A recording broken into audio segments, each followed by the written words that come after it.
Hello there. This is Jennifer, and hello, Chad. Hello. Welcome to The Premise. It's good to be back. It is good to be back. And we're ready to rock and roll. We've got Mr. John M. Jennings on the line with us. Hey, John. Yo. How you doing? I'm rocking. You're rocking it. You're ready to rock it with rocking us. and rolling. Nice. Rocking and rolling in the loo, which is what those of us in St. Louis sometimes call it. Loo. I like that, in the loo. Yeah, it's also what we call toilet. the bathroom, so that could be weird, but you know. Yeah, there's some confusion sometimes, you know. You spend a lot of time in the loo, John. Yeah, I'm going to the loo. Yeah, exactly. That does happen, but you know, it's all in good fun. Well, let's tell people a little bit about you. So John M. Jennings is president and chief strategist of St. Louis Trust and Family Office, a $15 billion wealth management firm. What? I know. With a B? With a B. 15 billion. I said that correctly. You heard me right.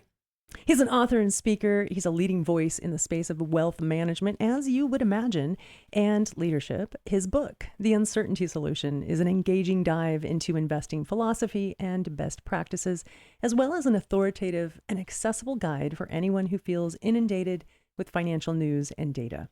It's a must-have addition to anyone's reading list, says Charles R. Schwab. Wait, like the Chuck? Yeah, the Chuck. Yeah, Chuck Schwab, right? Right, John? It's the real Chuck Schwab. That's a pretty good endorsement. Founder of the Charles Schwab Corporation. Never heard of it. When you landed that endorsement, that must have made you kind of happy.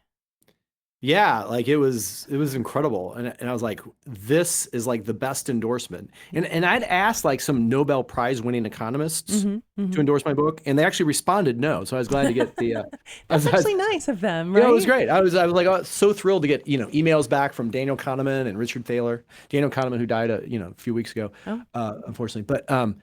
But then when I got Chuck Schwab, and I told my wife, and she's like, that is so much better than Nobel Prize economists. Like the average person isn't going to know who these people are. And they're they don't want to read a book that's been endorsed by an economist, but something endorsed by Chuck Schwab. I mean, come on, this book's going to fly off the shelf. You're going to sell so many copies. I know. We're going to get to that.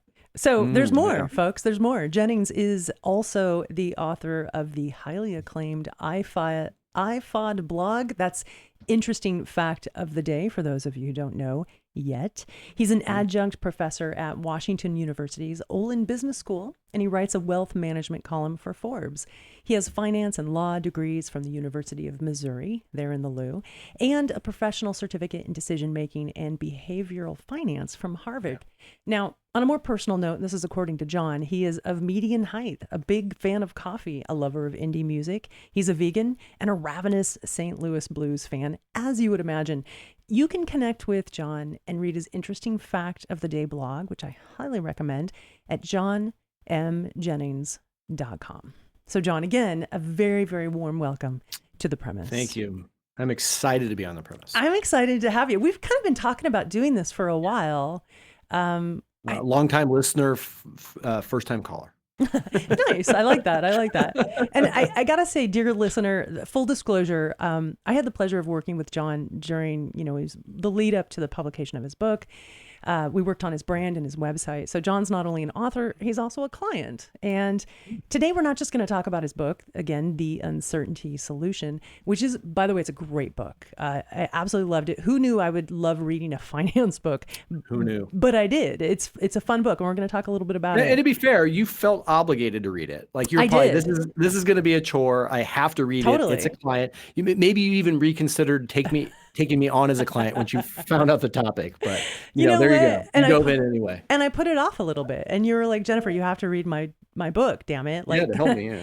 And I did. And I flew through it. It was such a well-written, fun, entertaining book. And I learned so much that I was like, wait a minute. Okay, it's not just a finance book. And I needed to read it to understand that, because that was part of your brand, really. Yeah, it totally is. It's got to be broader than just me telling you that my mom liked it. Well, Charles Schwab liked it, so there's that. My mom and Chuck Schwab, yeah.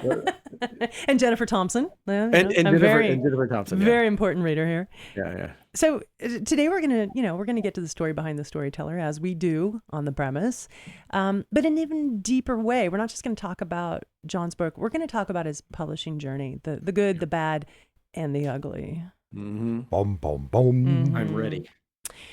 Okay, so here we go, John. I was sitting in a parking lot a few weeks back listening to the BBC on my local NPR station when the announcer says something along the lines of the biggest lottery winner, I think it was out of Portland, I think it was 1.326 billion in the Powerball jackpot. And I was just getting ready to get out of my car and I was like, oh, wow, that's interesting, right? So I paused, my engine's running.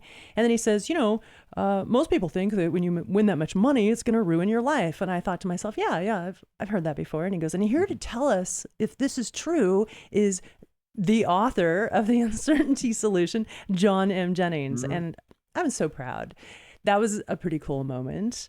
And you texted me, and you didn't know it was live, and I didn't have my phone silenced. So if you listen to the recording, you can hear the ding of your text to me, like, "Oh my God, you're on the BBC or NPR or whatever you said." That is funny. That was actually you. Isn't that great? Oh, I have to go back and listen to that. I'm on the BBC. And what have we learned? Silence your phones, people. Yeah, silence your phone. So, have you done that? Well, and I didn't have it silenced because they actually called me on my phone, right? So I was like, and they were like, we're gonna call you between this time and this time. It was like this 30-minute window. So. I can't believe you only got one text, though. I can't believe everyone wasn't like, oh my God. So the BBC doesn't have as many listeners as I think. Yeah. No, I got a few. That's good. Okay. So, but my mom listened. And Chuck Schwab. Wait, is he alive? Yeah, he's still alive. Yeah. He's still chairman of the firm. I'm terrible. So. I didn't know that. I want you to answer the question. Does it ruin your life to win that much money? It could, but usually it doesn't. Yeah, that's like the short answer. So the story behind that is that they actually found a Forbes article I wrote on that topic. And it's because 2 years ago, I got this text and then this call from somebody that I didn't remember his name, quite frankly. It was kind of embarrassing now. And then I realized that, I went to college with him. He was a fraternity brother. And, I'm trained as a lawyer. He was a year behind me in law school. And he said, I have this emergency. And his name's John also. I have this emergency, please give me a call. And it's like on a Sunday, at like noon or whatever. So I call him back and he said, my wife's aunt just won Powerball. Just found out, and she is completely freaking out. And they called me because I'm a lawyer. He goes, but I'm a litigator, I don't know what to do. And I read your blog and I read your Forbes articles from LinkedIn, and so I thought I'd give you a call. And so my initial reaction was, we really need to help this person because winning this much money is going to ruin her life. You thought that. Yeah. And our firm, you mentioned we have, we oversee $15 billion for our clients, but most of our clients have 100 million plus. So it's like all our client families it's like they've all won, after tax and payout, Powerball or Mega Millions. So, this client is, the math of it's kind of interesting. Sorry, I just said that sentence, by the way, but this is really interesting. She won, I think it was like $96 million. And she took the lump sum payout instead of the annuity payout. And we ran the numbers on that and, why that makes sense. And in the last 15 years, every single Powerball and Mega Millions winner has taken the lump sum payout. So you could take $96 million paid out over 29 years, or you can take a discounted amount based on current interest rates in a formula. So we did that because it made economic sense, but that's $47 million. Wow. And then when you take the taxes off of it, she ended up with about $29 million.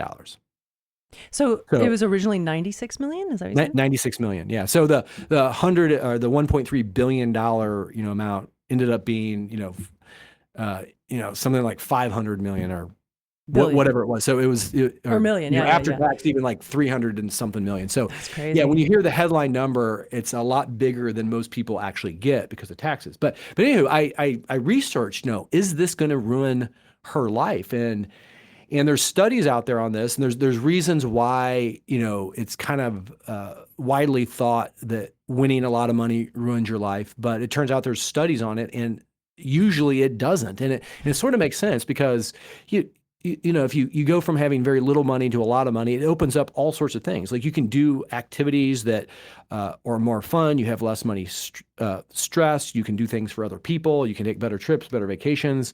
There are some downsides to it, but in general, the studies have shown that people that win lottery are happier a year and 2, and even some cases 10 years later. But these studies weren't on people that won like $1.3 billion.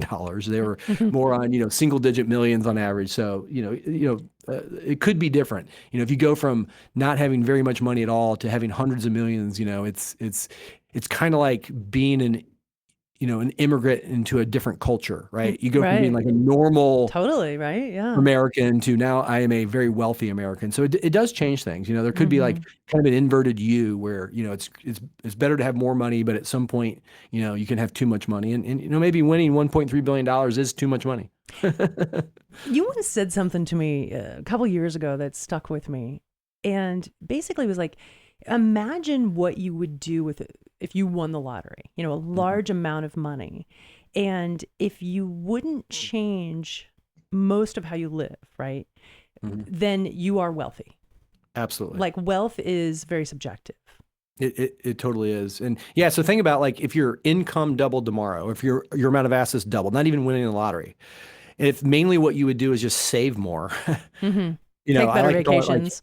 I like to, take better vacations. You'd change a little bit, but if in general your life stays the same, you're like what I like to call in the gravy, and you're wealthy. And I know people that have a lot of money that I don't consider wealthy because they're still wanting for more, they're still striving.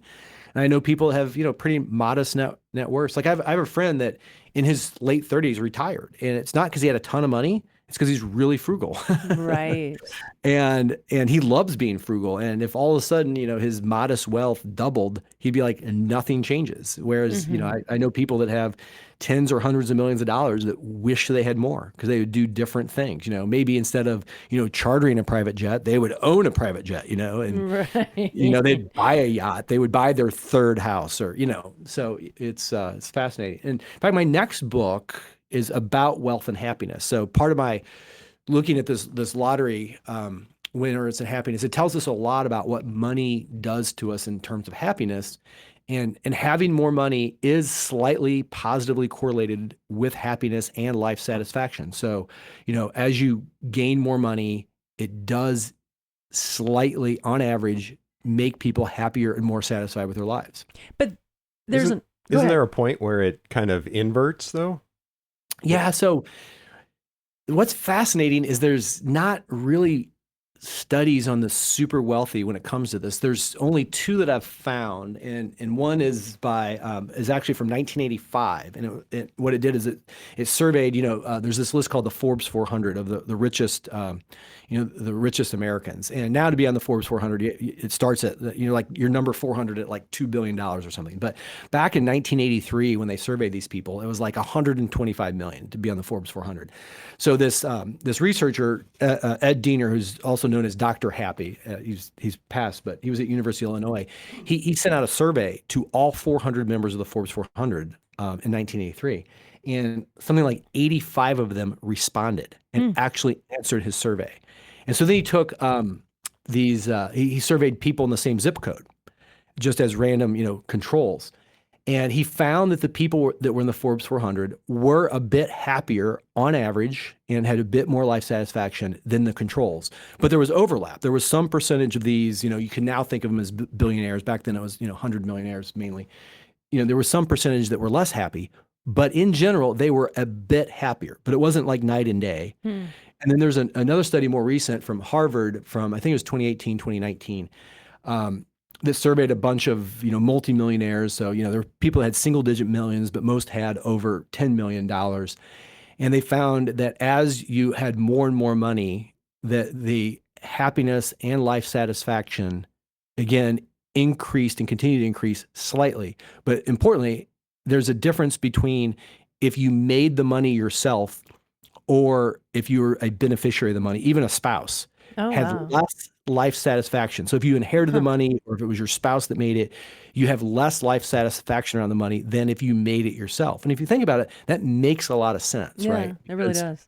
If probably built a business or had an incredibly successful career, that you've built, all this money, you can imagine how that add to your life satisfaction and compared to just inheriting it. And then working with the clients that I work with, yeah, there definitely comes a point, and a lot of our clients have reached this, where the money ends up being somewhat of a burden. Right. But it's also great. so it's they just need to hire someone like you so that they don't have to deal with that burden. Exactly. Well, and I'll tell you, like I buy Powerball tickets or Mega Millions tickets on occasion, and it's really just to take stock of my life. But I've kind of reached the point where, like, I don't want to win. I really do want to win. Now, hey, wait a minute. Let's go back to that. You said you buy Powerball tickets to take stock of your life. What did you mean by that? Yeah. In fact, I did a blog post on iFod on this years ago. So I asked myself, like, what would I do differently in my life if I had that much money? And I think a lot of the things that people would do, they could do anyway. So if I were like, well, I would quit my job, and I wouldn't, but I think I wouldn't. But if I say I would quit my job, well, then maybe you should find a new career. Yeah, exactly. If it was like, I live in Missouri. If I was like, oh, I would move to San Diego because I hear that's a great place. Well, I could move to San Diego anyway, right? Or, I would start a charitable organization or do more charitably. Well, maybe I should do more charitably anyway. So I think a lot of the things you could do anyway. And then also think about, like, the issues that you have in your life that wouldn't be changed by the money. So, there's the University of Michigan, surveys people on all sorts of things in this particular survey. And one of the questions they ask, and the last data I saw was from about 5 years ago, but they ask, what one thing would make the biggest difference to make you happier in your life? And 72% of the respondents, their number one thing was more money, right? And I wonder about that. I mean, definitely for a certain slice. Like if you're, working 2 jobs, you're hand to mouth and you have a lot of money stress, yeah, no doubt. Like I'm sure having more money would help. But if you're, you're doing okay, you like you put it, Jennifer, you're taking vacations and, kind of getting through life, I really question that if having a lot more money would make that big of a difference. It's not about having more money. It's how you would live if you had more money. Yeah. How would you live if you had more money? And there's ways you can use money to enhance your sense of happiness, and there's ways that you can use money that's more, destructive. And, I think that using money to enhance happiness, the things that you do is if you buy experiences rather than things is a huge one. And, using money to deepen relationships. So like I have all sorts of clients that take their extended family or friends on all these fabulous trips. That's a great use of money. If you use money to buy time, so if you're like, oh, I hate doing yard work, hire someone to do your yard work or your housework, or, go to dinner with your spouse, or, whatever you don't like to do. Right. Yeah. I like this. It's almost like a self-help book, Yeah. How to live a better life by analyzing what you're doing and how you can do it differently, rather. Yeah. So this is all the topic of my next book, which I'm, at that point, Jennifer and Jed, I'm just in Struggleville. So it's great. It's fun. It's part of the process. Well, let's talk about your current book, The Uncertainty Solution. Yeah. It just so our listeners know, it's not really a book about how to invest, although there is some of that. It's more of a book about how you can't really know what's going to happen. I mean, as the title infers, uncertainty and the solution. It's about knowing what you can control and how to manage uncertain situations. Maybe it's about expectations, and letting go of anxiety. I think it goes a lot into that. Like, stop trying to predict what you cannot predict. But what can we know? Yeah.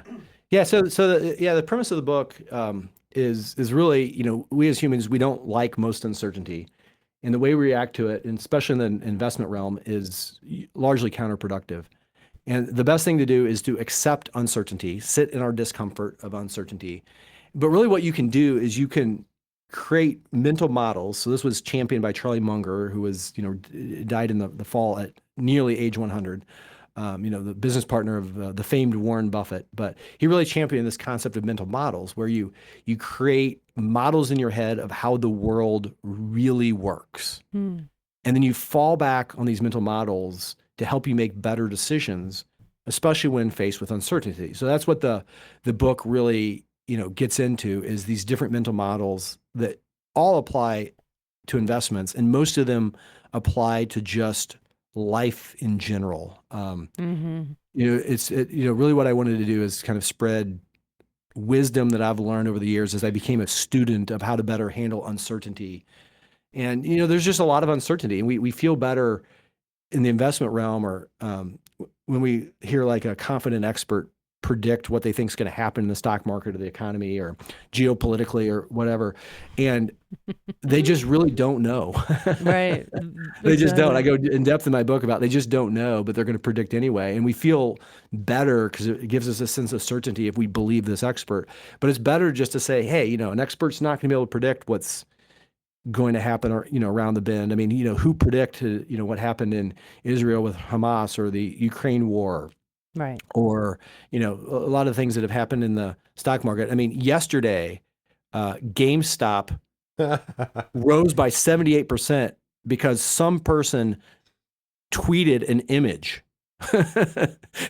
and it was the guy that started the GameStop, the 2,000% rise back in 2021. So a bunch of people were like, oh, let's jump onto GameStop. Like, how do you predict that? Right. And you have everybody to be part of the Reddit forums, I guess. Right. Yeah, that's true. yeah, totally. It's a Reddit forum, sort of thing. And back in the fall of 2022, Bloomberg surveyed economists, and there was the economists they surveyed put 100% likelihood of a recession in 2023, and it didn't happen. And on and on and on and on. So part of the premise of the book is how to be a better investor or just make better decisions in your life by not chasing false certainty and falling back on what you can actually truly know. You're going to make yourself crazy if you're chasing that. Yeah. Right. Yeah. Exactly. Speaking of chasing things, like trends. Like trends, Yeah, like chapter 7 in your book, The Trend is Not Your Friend. Tell us more, John M. Jennings. Yeah. So really this chapter is in response to, clients coming to us and saying either A, why didn't you see this trend that we could have made a lot of money in? Or B, we think we see a trend and we want to pour a bunch of money in it. And so really it's not predicting which trends are going to be big, but how to think about trends. And, a key aspect of the difficulty of spotting, important trends is that there's, we as humans don't grasp exponential growth, and important trends that have exponential advancement. So, I mean, you can look at what's going on with electric vehicles. I mean, the sales of electric vehicles in the US growing exponentially. I mean, they made up an incredibly tiny percent 10 years ago. And in 2023, EVs and plug-in hybrids made up just under 10% of sales. Again, it's still a minority, but it goes from, 10 years ago, them being novelties to these days, probably everybody listening to your this episode knows somebody that has an EV or they drive one themselves, right? So this is expanding rapidly. And we have a client that we started working with like 7 or 8 years ago, and their family owns an energy company. Basically, they own a bunch of gas stations and distribution of like commercial oils, but also gasoline, right? And I remember saying to them 7 or 8 years ago, what are you going to do about electric cars? And they said, oh, that's so far off. That's something for our grandchildren to worry about. Wow. And so then I talked to them about the nature of exponential growth. That yes, it's not moving the needle much yet, but it's growing exponentially. And so you may be thinking, well, there's all these problems with EVs. There's range anxiety, and there's not a great charging network out there. And like if you live in an apartment or condo or a place that doesn't have a garage, you probably don't have a charger. So yeah, there's a lot of impediments. So maybe it doesn't continue to exponentially grow. But also I get into the chapter about how a lot of these other technologies had a lot of impediments as well. And they continue to grow. So, a lot of things on understanding and appreciating trends. Again, not telling you what trends to invest in, but really how to think about investing in trends. And AI is another huge one that's going crazy. So it's, a lot of, when I wrote the book, it was before, it was published after, but it was written before, ChatGPT was launched to the public. But the same thing is there's all these mental models in the chapter about how to think about things like the rise of AI. Mm-hmm. Mm-hmm. I loved reading, like looking at trends and looking at how bell graphs and statistics. I read about statistics, and let me just tell you, listener, I'm a writer. I was told there'd be no math, but I really enjoyed actually reading about the statistics because, in a way, when I was done reading the book, I had this sense of hope. I was like, okay, you know what I mean? And I think the biggest takeaway, and something I was a little maybe proud of myself about, is the best investor is one who acts like they're dead. Yeah. You don't touch it. Just leave it alone. And Chad and I are good at that. We what little we invest, we leave it alone. And if the stock market's crashing, we don't care because we're not going to touch it. It doesn't matter. And that's one of the takeaways I got from you is like, stop worrying about it. Yeah. I mean, I kind of worry about it. Oh, you do? Okay. Yeah. It's hard not to worry about it, but yeah, people are better off if they don't. I don't really worry about it. I'm like, what's the matter right now? It's going to come. Well, I'll tell you. So this coming August, I will have been married 30 years to my trophy wife. Congratulations. Thank you. And she is absolutely lovely. We've met your trophy wife. I'm glad to say we have. Yeah, I like her quite a bit. But I like her quite a bit. Yeah, I do. I still like her. We still got it going on. But so she changed her name. Her maiden name was Simmons, and she changed it to Jennings, like on her driver's license and even her passport and things like that. But she has never changed it with the Social Security Administration. It has literally been on her to-do list for going on 30 years. I was going to say 30 years. Yeah. Yeah. 30 years. And, I don't know, like 15 or 20 years ago, like she had this, IRA account with the Charles Schwab Corporation. Thank you, Chuck. And, they locked the account because because her Social Security number and the name on the account did not match. I mean, it kind of makes sense. It's like, okay, is there some sort of, terrorist funding going on with the Tammy Jennings, IRA, right? And again, it's not, it's not a huge account, but yeah, it's, saved over the years. And so like we couldn't tinker with it. So I was like, Tammy, like you got to go get this changed. And she still hasn't, by the way. So we can unlock this account. We can see it, but we can't do anything. So it's like this time capsule from, 15, 18 years ago, how we invested. And it's in like, 4 funds, like 3 index funds and 1 active manager. And I've not been able to tinker with it. And it's done awesome. I knew you were going to say that. It's done so good. It has done so good. And Fidelity did this study of a 10-year study of all their accounts and, who were the best investors. And it was of dead people in locked accounts. So there's your dead person. There it is. And it's like, invest I've lived like you're dead. Yeah, maybe it's embarrassing. And again, I brought up to Tammy recently. I'm like, are you going to get that changed? Because we have to file our tax returns under her maiden name. And if we get a refund, it's like, how do we deposit it? Right. Because it's not her name. Yeah. So we have those sort of issues. So it's fortunately we almost never get a refund. So there you go. I'm really glad to know that your life isn't like totally like locked down and everything's. Oh yeah. The rest of us, who aren't doing it perfect. Hey, it's all good. Even John. And Jennings it's like I'm a duck. I look calm on the surface, but there's a lot going on underneath. Right. there's a lot of scrambling underneath. So I have a question for you. What can toilet paper teach us about investing? Oh my gosh. So you remember back in the pandemic when people were hoarding toilet paper? Yeah. So it was kind of crazy. So like who knows why it started? Like why did the first person who was it? Right? Go and That'd be an interesting who was that study. person who said I'm gonna go buy like 4 shopping carts of toilet paper. Of toilet paper. Patient hoarding. zero, yeah. Yeah, exactly. There was, and it was probably in like Des Moines or something, and then it spread. And I think it was in northern Idaho. Patient. Yeah, that's probably where it was. Got a lot of preppers up there. Yeah, there's a lot of preppers up there. I know. Yeah. But they produce some great people in northern Idaho, though, right? That is true. It's funny. I have to pause for just a minute. Dear listener, I grew up partly in northern Idaho and eastern Washington. And a friend of mine was telling me he was going on a date with a gal from Idaho. And I said, oh, ask her where she's from. And I said, oh, never mind. She's from Boise. People from northern Idaho never leave. And he was like, looked at me. He's like, what? I'm like, no, it's totally true. And I said later, where's she from? He's like, Boise. I'm like, of course. Yeah, of course. So okay, we don't know how it started, but yeah, people were, and I have to admit. Yeah, so it spread and on a system-wide level, it was completely bonkers.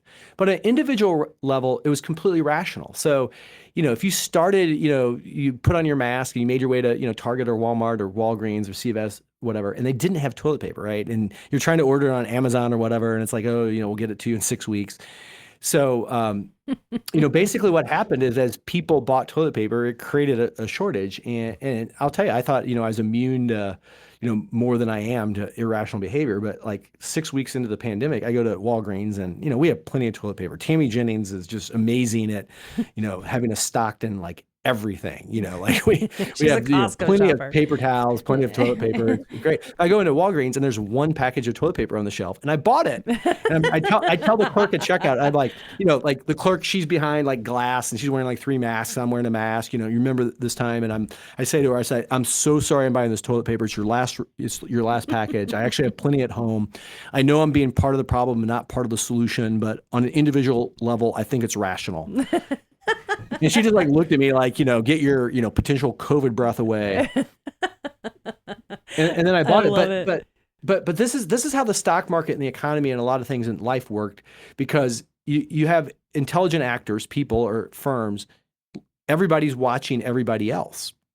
And we do things based on their actions. It's like we just mentioned with GameStop. I mean, the reason why people pushed up GameStop stock yesterday by nearly 80% because they said, oh, well, this guy just tweeted, which means other people are going to want to buy it. So I'm going to get in and buy it. And I'm just going to assume I'm going to sell out in time. Right.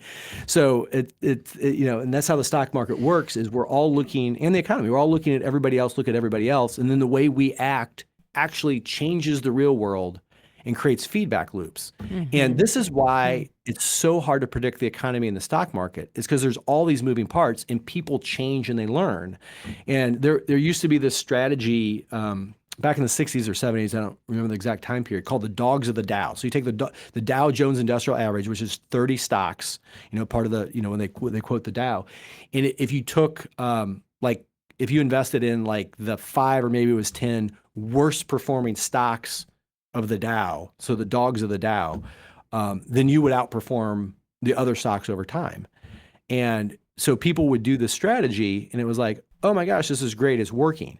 But then what happened is enough people started doing it and then it just blew up and it didn't work anymore. And this is like the history of investing. I mean, people in the 2000s poured into hedge funds because they did so well during the, the dot-com crash, and they did well in the 90s. And the hedge fund industry went from having a few $100 billion in assets to, 3 or 4 trillion. And then once everybody poured money in, it changed, there weren't enough investments that were great that the hedge funds could buy, but they still took the money because they wanted to make the fees. And then hedge fund returns were horrible and, were bad. And we just see this over and over and over, that how we act in the world actually changes the world we live in, right? Yeah. So, and then it destroys the ability to predict what's going to happen. It's like any good algorithm. If you figure it out, it's going to change. But yeah, SEO absolutely. In a nutshell, right? It is, right. If everybody knew the exact Google algorithm, then everybody would do it and it'd lose its relevance. So exactly. They have to play the shell game of changing around stuff, right? Which is why they'll never share the algorithms with us. Yeah. So here's a statement you once said: wisdom is taking the data, information, and knowledge and shaping behavior. And that's really kind of what you're talking about here, right? Yeah. So you think about it, data is just like raw, facts and figures, and not very helpful. And the information, you take it and you arrange it in a way that makes sense. So like data would be, for instance, in terms of the economy, it'd be something like housing starts.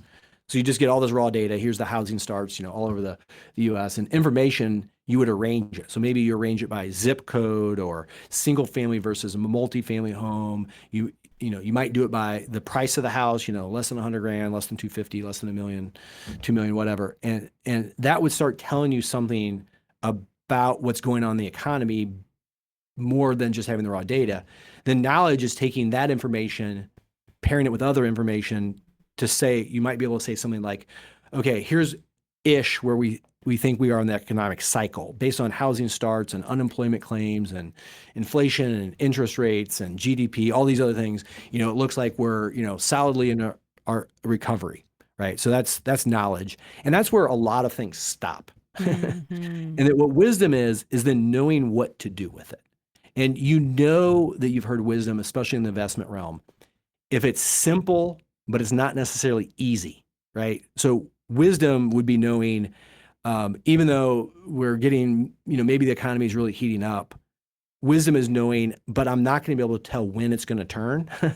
right? So I'm going to be patient. Or it's wisdom is things like what Warren Buffett said about investing, that to be successful, you should be fearful when others are greedy and greedy when others are fearful. Nice. So that's incredibly simple, but that is like the hardest thing to do in investing. But if you just did that, you'd be incredibly successful as an investor, right? But that's so hard. So when everybody else is going crazy and making all these returns, or their business is booming, it's hard then to say, I'm going to be the fearful one. And it's even harder when everything is falling apart to say, now I'm going to be greedy. But that's what Warren Buffett has always done. And that is true wisdom. And it's simple, but not easy. Well, I think this is a good point for us to turn our conversation away from investing, although it's fascinating. And Ish. Yeah. Sometimes I'm like, wait, what? My head is sort of spinning. But the takeaway is good. Let's talk about your publishing journey. I want to ask you a bunch of questions. I want to know what worked, what didn't work, what you would do differently, what advice you have for authors, what you learned, expectations. Where do you want to start? I want to start with my therapist. Okay, let's do it. Yeah. All right. So Dr. Brog. So I worked with my therapist for well over a year to get where I could write this book, because, we all have our own brand. So you really, a brand is what somebody says about you when you're not around. I mean, there's other definitions, but that's kind of my favorite one. And I felt like I'd built this brand, right? So I've networked, I give speeches, I teach at a, prestigious university, I write a blog, I write for Forbes. So I'd done all these things where I felt like I've created this brand, and the brand was I'm relatively intelligent, sort of funny, sort of curious, whatever. But, I felt like that it was this positive brand, and I'm 54 years old. I was kind of, call it 50 when I was really talking to Dr. Brog about this, maybe 49. But I feel like I've spent my whole career creating this brand. And I was like, what if I write this book and it's not good and it detracts from everything that I've done? I just had this fear, and I don't, at least then I didn't identify myself as a writer, even though I'd done a decent amount of writing. And, it just wasn't really part of my identity. And basically, Dr. Brog, I'll give you like a year's worth and, thousands of dollars of therapy. He basically was like, stop being such a wimp. Like if your brand is being this person that's kind of out there and you want to have, certain things known about you, there's no better way to do that than do a book. And you just have to have confidence that you can do this, and especially if you have the right partners. And like you and Chad are part of that ecosystem of partners, so thank you. But it was then sitting down to write, and then I was on this webinar. I was like on this panel, like in the middle of COVID. It was like spring of probably like May or something of 2020. And this person like pinged me on LinkedIn afterwards, and she's like, I really enjoyed your comments on that panel. It seems to me like you have a book in you. And I was like, well, I do. I've been talking to my therapist for a year about a book. And so she's a book coach and an editor. So, I hired her, and we kind of went into this process of, outlining and diagramming the book. And then she was my first editor. So she kept me on track mostly, and I'd give her chapters and she'd edit it. And really she was an A+, book coach and an okay editor. So then I hired a second editor because I'd give her like a 6,000 word chapter and it'd come back at like 5,800 words. And I'd be like, I'm not that good of a writer. So then I had this other guy that, is mostly retired, and then I'd give him the 5,800 words and it'd come back at like 4,200 words. And I'm like, now we're talking. So it's all about cutting. He's like, he'd tell me all the time, John, you got to kill your darlings, and you got to streamline it down and think about what the reader needs to hear, not what you want to say. Right. And that was really hard. But I decided to use a hybrid publisher and not go traditional route, because the main purpose of the book is for our firm to use it in gaining new clients. And we work mainly in kind of the 50 million and up family range. So we wanted to use it as a way for me to get speaking engagements, which has gone incredibly well. We have probably given away like 2,500 of them. I just gave a speech this morning to a group on the book and have a prospect out of that. So it's been really good for that. We've had some inbound prospects. So that was the main purpose of the book, and so we decided to do hybrid because we the company, we completely own the rights to the book, and we can do whatever we want with it. We buy it for, I think they cost us like $4 a piece, and we can give them out. I can use I can use whatever I want from the book and, publish in, Forbes. I can use it in my blog. I can use whatever. So that's what we decided to do. Use it. I thought the publisher was really good. The book looks great. It's really high quality. It looks as good as anything that comes out of the big five traditional publishers. But it definitely was expensive, and I'm very fortunate that my company paid for it because again, it's mainly been a great thing for my company's brand and my brand, and I'm kind of one of the main faces of the company. So it's been a phenomenal journey. I've been on 30 plus podcasts. I've been on all these radio interviews. The BBC. The BBC. I've been on some really big podcasts.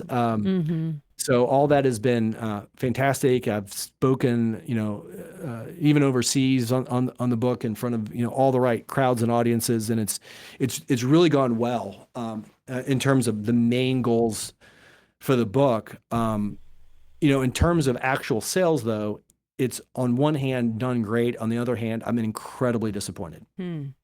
Both at the same time. Yeah. So why is that?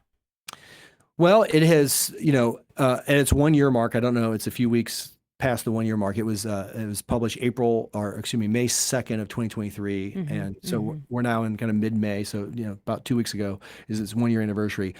As of its 1 year anniversary, if you take print, audio, and ebook together, it sold about 3,400 copies. Okay. So on one hand, that is terrific. Because if you look at all the stats of books and a lot of the stats that came out of the Simon & Schuster and Penguin Random House, antitrust trial, which has just been a treasure trove of stats about the publishing industry, that's really good. I mean, that's better than 90% of the books out there. So on one hand, that's really good. On the other hand, it's disappointing because we spent a lot of time, money, and effort on promoting the book. And I wrote a blog post on this a few weeks ago, actually on the anniversary when it came out. And I was on a podcast this summer that my podcast had 90,000 downloads. There was another that had 30 or 40,000 downloads. I had someone a few weeks ago that sent out, basically to his 50,000 subscribers on his newsletter, all about my book and a recommendation to buy it. To buy it. I have somebody that was a book influencer that both tweeted out and Instagrammed out to his over 500,000 people a glowing recommendation of my book. And so you're thinking about okay, we're getting hundreds of thousands of people that have seen or heard about my book, and it's sold 3,400 copies. So that is disappointing. But the good news is that the purpose of the book was never sales. And it's kind of like going back to the question of, wealthy, if you doubled your income or your assets, would much change? If my book, instead of selling 3,400 copies, if it had sold 34,000 copies, I don't think it makes a bit of difference in terms of what the book is for. Or quite frankly, how I feel about it. Right.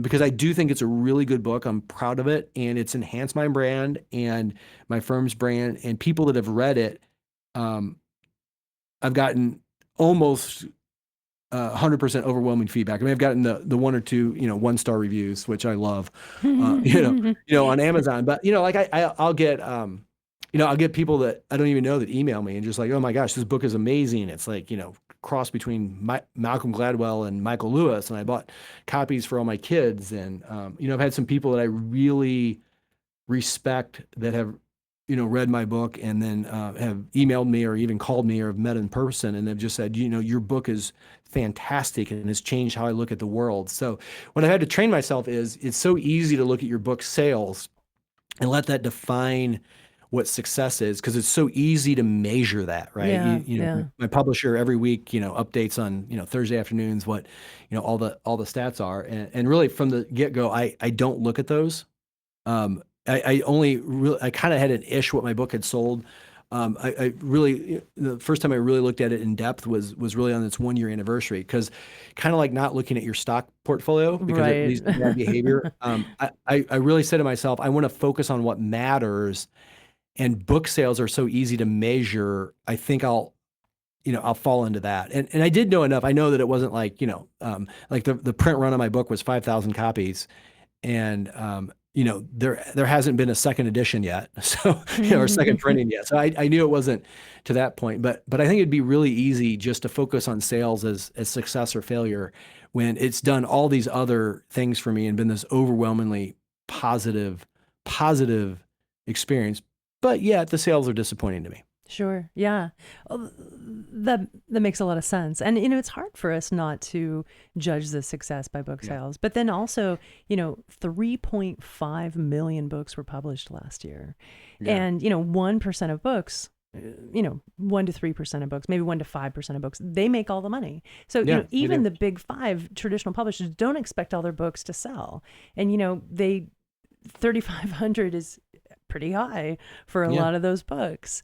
And I think, and basically hybrid, which is a form of self-publishing as well. Cause I found from the publicity firm that I use, they were like, this is going to make it more challenging getting some of the media and some of the reviews and some of the things that will, maybe move the needle some, because you didn't run the gauntlet of, getting an agent and doing the book proposal and, getting a publisher to, plunk down their cold hard cash in terms of an advance. So I didn't do any of that. So, it is harder, at least according to them, and I think it's true, to maybe gain some of the sales success with a self-published or hybrid published book as opposed to a traditional publisher. Yeah. So there is some stigma around, this idea that your book wasn't vetted by the traditional publishing industry, but it is changing. It's absolutely changing. Well, I was at this conference recently. I was on this panel with these 2 other authors, and they were both traditionally published. One by a university press, he was a professor, and the other by Wiley, which is a well-known like business book publisher. And the professor was very gracious about the fact that I used a hybrid publisher. The Wiley guy like kind of threw me some shade. Wow. Wow. They're like, oh, you're self-published or, whatever. I was like, oh yeah, whatever. So anyway, I own my book, fucker. Anyway. Well, no, this is gonna sound really, really, really petty of me. So I ended up buying a copy of his book. I haven't read it yet. It's kind of like on, something that's financy economic-y. So we'll see if I read it. But when I bought it on Amazon, I noticed, it was published like 3 years ago and he has 12 reviews. Oh, wow. That's really low. That's actually kind of shocking.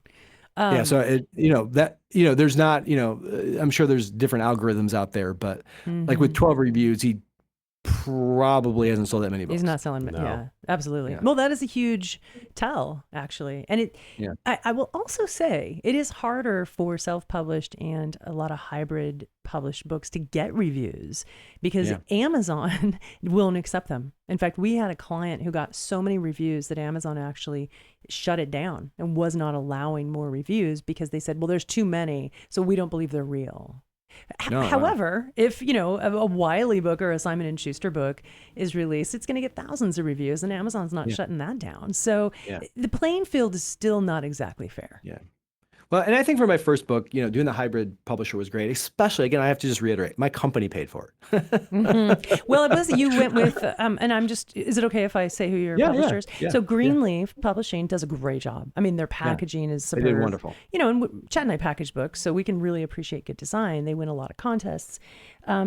They do a great job, but they are really expensive. So they were really expensive. And I'll tell you, I think for my next book, I'm probably going to go the traditional route. And one of the main reasons is I have this sense of guilt about my company paying for my first book because it was such a passion project for me.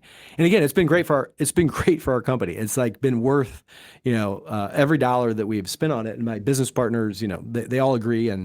But I kind of feel for this next book, I want to not have my company, even though, wealth and happiness and whatever, it's arguably would help with our, company as well. I just really feel like it's so personal to me to be writing these books and that I feel really guilty that I had the company, kind of do this. You know what my sister says about guilt? She says, guilt is the playground bully for adults. Oh, I love that. I've not heard that. That's great. That's really great. Well, I see your point, though. I see your point, but I think you should try and seek out an agent, and I think you have built a brand, and that's part of That's part of it, right? Building the brand, building the platform, getting the visibility, getting on the BBC, and getting on the BBC, and then you go seek out an agent, and now you've proven yourself, right? I loved your book. I really, really did. And so when I look at it, you know, I feel a little heartbroken about it myself. And we worked together on your brand. And you got some great press. You really did. I feel like Wonderkind was your publisher or publicist. I hope it's okay that I am. Of course. Telling they were wonderful. They do such a good job. They did an amazing job. And, you know, so how do we parse this? Like, why didn't we sell more books? Why didn't you sell more books? And there's really actually no way of knowing. There's been situations where an author has come out with a book. I have an example. An author wrote a book about, oh my gosh, Sarah Palin. Didn't do great. You know, it sold maybe 1,000 copies. And then, of course, what happened? She became the VP, and then the publisher... VP nominee. Thank you. Yeah. I'm moving too fast in my head. And you know what happened? The book went crazy. Like, you never know what's going to happen in the media that's going to affect, or in politics, or, you know, anything that's going to affect your book sales. And publishers know this. Well, I have a friend that wrote this amazing book called The Waterman, and it's about kind of there was this guy named Charles Daniels that was America's first swimming champion. He helped invent what's known as freestyle, the crawl. And at one point, he owned every swimming world record in every distance. Amazing. So, like, he competed in the 1904 Olympics, so that far back, which, by the way, was in St. Louis. But in the loo. In the loo. The 1904 Olympics was in the loo. But this is amazing book. Exactly. So, but it's like it's kind of like reading Boys in the Boat, or, you know, one of these, you know, sort of, you know, not quite Unbroken, but it's like one of these really just amazing stories. Like, and the book is so good. Like, I devoured it. It's, you know, like 350 pages, and I devoured it in a day. Like, it's so good.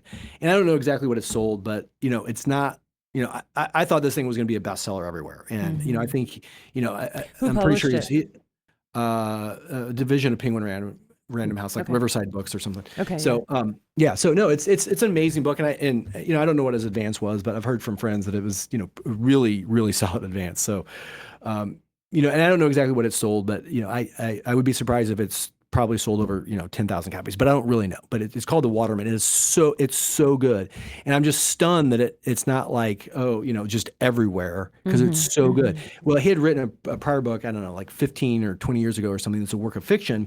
That's about, it's centered around in Door County, Wisconsin, you know, kind of a resort area, about this shop that catered to, like, you know, Irish, sold like Irish stuff or whatever. And it's called All Things Irish. And I read it, and I thought it was fine, but, like, Waterman is, like, amazing, right? But All Things Irish, I think, like, he told me what he sold, so I'm not going to share it, but it sold a shit ton. It sold a lot of books. A lot of books. And it was because somebody, I forget who it was, but some big Irish figure died, like, right around the time that the book was published. And there was this kind of people were looking for it. Yeah. People were looking for it. So kind of like what you mentioned with the Sarah Palin book, and it sold a ton. And again, it's a good book. I don't mean to, like, you know, cast aspersions on that first book, because it was good, but, like, his second book is amazing and has sold nowhere near that thus far. Right. Well, something I was going to say too, the number one thing that sells your first book is your third book. Yeah. And that's proven over and over and over again. And there's a reason for that, because you're building your brand, you're developing a relationship with your readers, and you're getting better at promoting yourself, right? Yeah. Building that visibility, connecting the dots of your success and all of that. So while 3,500 books may not be an exciting thing right now, I do believe your second book will do better. And then your third book, which we don't know what it is yet, but you know, that could be the breakthrough. So for me, it's like, follow your heart and publish the book that you need to write. Amen. And it's a long tail journey, folks. It's looking down the road and not, you know, the first 90 days or the first year of a book's release. And you never know. And this is true of music too. Look at Kate Bush. Yeah. Took her, 30 years to get a number one hit? Yeah, exactly. Because her song was featured on Stranger Things. Is that what it was? Yeah. We just never know. But so I don't know. I'm a big fan of Stephen Pressfield, who of course wrote the War of Art, which is amazing. And, he really came into prominence with The Legend of Bagger Vance, which of course was made into a mediocre movie, but great book. And I'm a big, big fan of his. And, he worked for decades as a writer and wrote all these books that weren't published until he really had his big break. I think he was probably in his 50s when The Legend of Bagger Vance was published and became this big hit. And now he's written all these other great books kind of about how to write. So like if he has this great book called No One Wants to Read Your Shit. And like for anybody that's a writer out there that's listening, go read that book. I mean, read The War of Art and then read No One Wants to Read Your Shit. It's just fantastic. But we have The War of Art. That's on our bookshelf somewhere around here. Yeah, so Chad good. bought it for me. Yeah. Oh, it's so good. It's a great book. But like just his insight on all his struggles as a writer and just kind of the torture and the exhilaration of it is just I found incredibly inspiring. And again, it took him decades.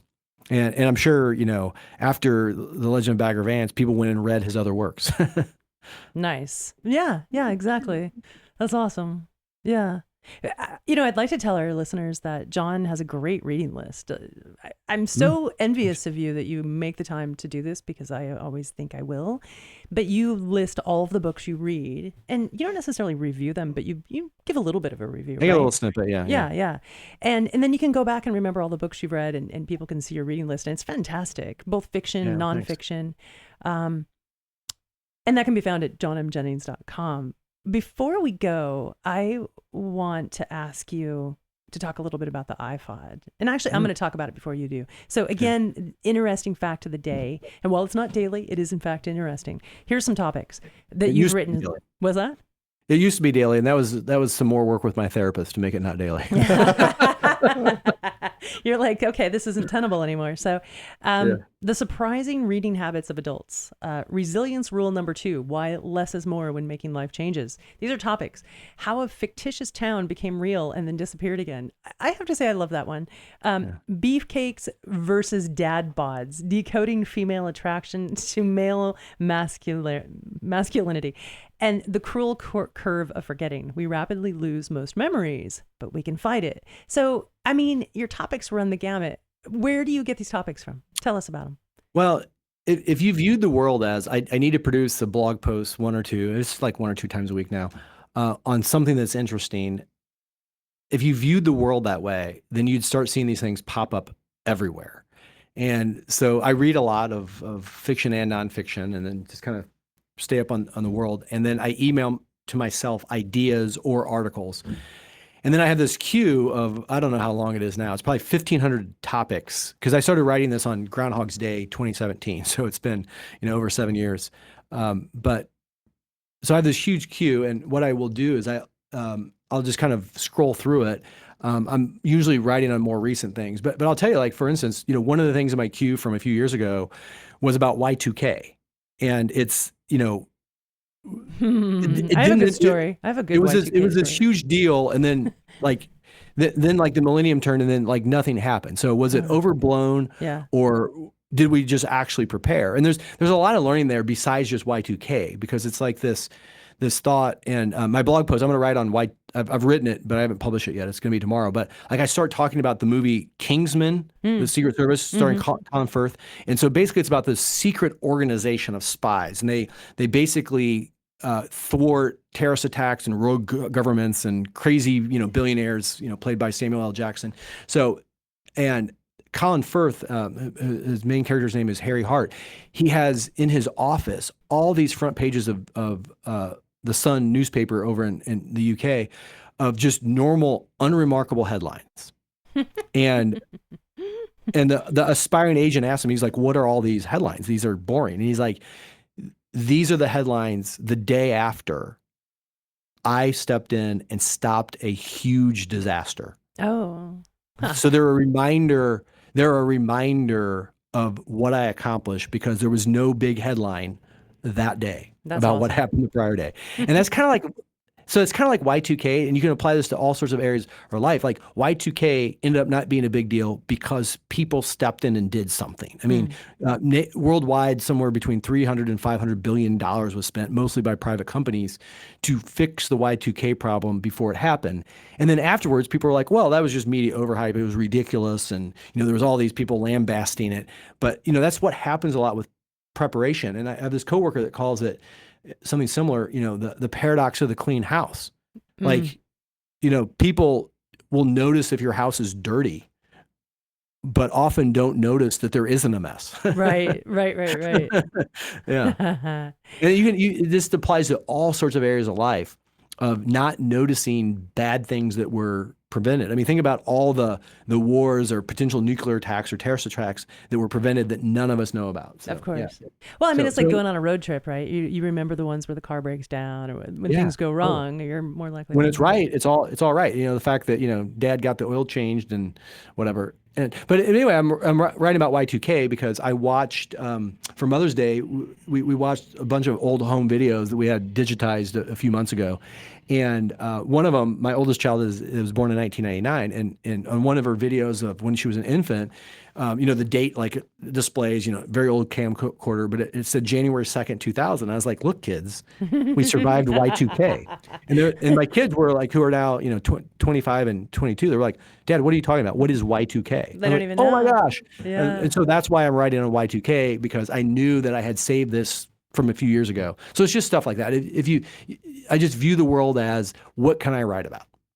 Well, and it's always something that like most people are will have thought about this at one point. I'm like, oh, that's interesting. Yeah. But who goes out and actually researches it and then write about it? Well, I'll tell you who, John Jennings.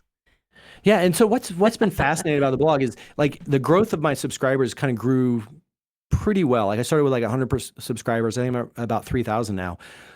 But I would have thought with all the promotion I did of this book and all these speeches and everything that my subscriber base would continue to grow. And it's like basically where it was a year ago. So I'm like, why have this stopped off? But it's a flatline thing though, right? You get new ones and old ones drop off. So my new ones and my old ones are my birth and deaths of subscribers is kind of kind of in a stasis. But it's pretty fascinating. I get somewhere between 15 and 30,000 page views a month. It varies. And the vast majority of the page views are now of old blog posts. So, if somebody, researches, so if somebody, it's mostly from Google and other things, but if somebody researches, why do competitors often put their stores next to each other? Like, I get, 30, 40, 50, 60 clicks on that a day because, that's a very specific question that I actually have the answer to. Now, the BBC, when you were on talking about the lottery, was that a result of them finding you? How did that come but about? that was one of my Forbes articles. Yeah. Okay, it was a so Forbes Forbes article. has a huge reach, and so like I'll publish a Forbes article, and maybe it'll get 400 page views, but others of mine have gotten 70, 80, 90,000 page views. And it's just because Forbes is, such a, talk about SEO. It's just this traffic website that has a huge amount of credibility with Google. So 100%. Yeah. So that traffic's well, but it's been fascinating to see both with my iFod blog and the Forbes articles, things that I think are really interesting that just don't end up getting clicks. And then other things that I just think, are sort of stupid that I write. Like my most clicked on blog post is what can 16-year-olds legally do? And it's when my company turned 16, years old 6 years ago. And I get all these 16-year-olds, I guess, turning 16, wanting to know what they can do legally. That is and funny. My comments are just full of just these angsty 16-year-olds, asking questions like, am I old enough that I can, they don't put it this way, legally emancipate from my asshole parents, Oh my. and they're like, they're asking this, and I reply, and I'm just like, I don't think so. And you reply to all of them. I think that's great. That's great. Yeah, I love the 16-year-olds, but yeah, like what a dumb blog post, and it has, I don't know, like probably like 200,000 page views or something. It's like ridiculous. You never know. You never know what's going to hit. And that's the thing. You got to pay attention, because if you're paying attention to the engagement, then you can more accurately create content that people are interested in, right?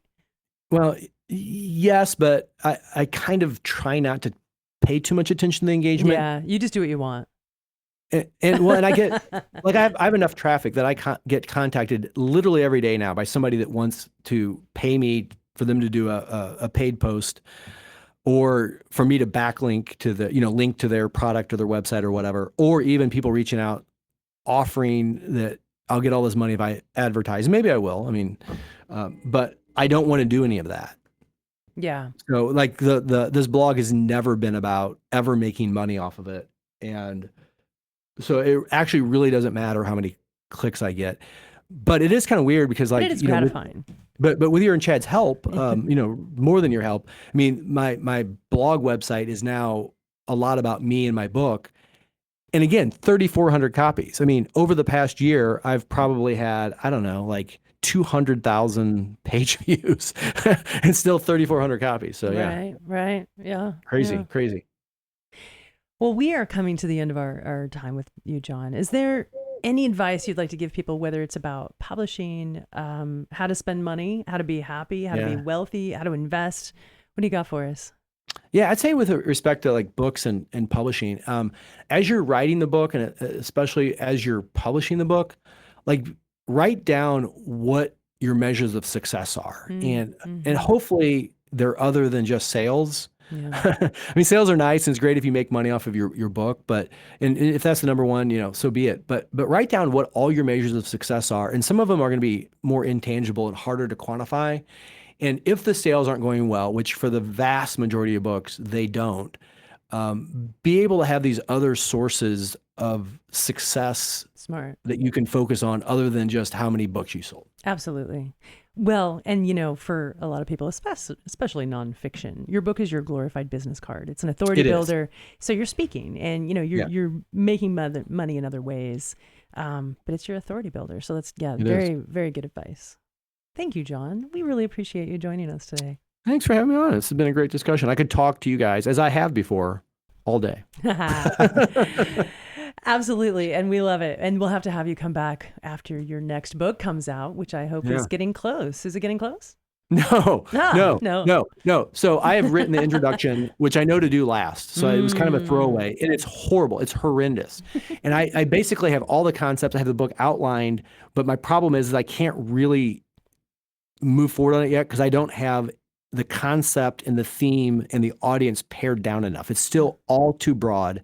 And I'm still in the version of, I know I've done so much research. I have so many examples. I have so much to say, which will just produce this horrible word vomit that will just, if anybody read it, it would just completely waste their time. Got it. So, so I'm still in that phase, and I'm tortured on a daily basis by not being able to succinctly express what the hell this book's about. So either you need to go back to your therapist or your book coach, but one of the two. I'm going back to my book coach. She's on vacation in Europe for another 2 weeks, but we're starting up here in a few weeks. Nice. Again. Nice.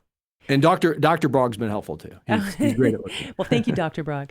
So John, thank you so much again. We really appreciate it. Yeah. You can learn more about John at johnmjennings.com, and do yourself a favor. I mean, really, buy his book, The Uncertainty Solution, and subscribe to the iFod. It's a great blog. It's again at johnmjennings.com.